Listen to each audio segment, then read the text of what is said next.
man killed, others wounded in Beach Creek shootout. March 26, 2003. Rogersville, multiple shots that were fired outside a residence in the Beach Creek community of Hawkins County on Sunday night resulted in the death of a Rogersville man and injuries to 4 other people. Hawkins County Sheriff Warren Reimer identified the man who died as Roy Jack Dykes, 64, 4170 Beach Creek Road. The Beach Creek community is located north of Baileyton, eastern Hawkins County, not far from the Hawkins County-Greene County line. Dykes, who was said to have numerous gunshot wounds to his chest, was transported by Churchill Emergency Medical Services to Wellmont-Holston Valley Medical Center in Kingsport, where he was pronounced dead Sunday night. 3 shooting victims were listed in stable condition on Tuesday, and another had been treated and released, according to Sheriff Reimer. Among the wounded were Roy Jack Dykes' son, Bob Dykes, who suffered 2 gunshot wounds to the neck in the Sunday night incident. Bob Dykes was flown by a Wings Air Rescue helicopter to the Wellmont-Holston Valley Medical Center for treatment on Sunday night. Another Dykes relative, Stanley Dykes, was hit by 3 shots, including 1 in the right leg, 1 in the left leg, and 1 in the right thumb, according to Hawkins County authorities. Another victim, who was identified as Richard Davis, reportedly had several shotgun pellet wounds in both legs and 1 in the chest. His wife, Jeanette Davis, also was wounded in the hail of gunfire Sunday night at the Davis residence on Ben Hill Road.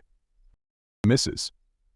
Davis apparently suffered 1 gunshot wound to her upper right chest area, officers said, but Sheriff Reimer, who arrived at Richard Davis' residence on Sunday night along with several of his deputies and detectives, stated, "We are in the early stages of an investigation." Witness statements. Corporal Chad L. Gillenwater and Sergeant Tony Allen were the first officers to arrive at the scene, according to the sheriff. Gillenwater said, "I spoke with Bobby Dykes, a passenger in the silver Chevrolet Cavalier, who was able to speak briefly with me. He stated that he, his father, and Stanley Dykes had gone to the home of Richard and Jeanette Davis on Ben Hill Road. Dykes was only able to tell me that there were several shots fired from numerous types of firearms by numerous people." Deputy Gillenwater also told the Rogersville Review that Bob Dykes told investigating officers that his father Roy Jack Dykes and Richard Davis were shooting at each other. After the shooting ended, Gillenwater said Dykes told officers he slid over into the driver's seat with his deceased father and drove from the scene back to the Dykes residence on Beach Creek Road. While officers were responding to the call at the Dykes residence, they received information that Richard Davis and his wife, Jeanette, were both at the hospital Wellmont-Holston Valley Medical Center seeking treatment for gunshot wounds, according to a Hawkins County Sheriff's Department news release.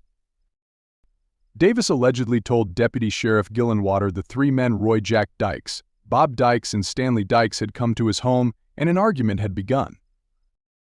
Deputy Gillenwater told the Review that Davis said a physical altercation took place between Stanley Dykes and a guest at his home, who could only be identified as Michael.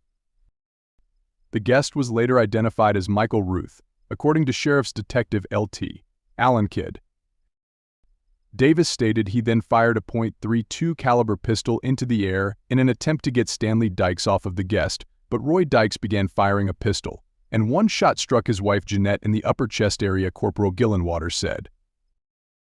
Davis also allegedly told authorities that he saw Stanley Dykes get what appeared to be a shotgun from the car and Dykes began shooting in the direction of his wife and himself.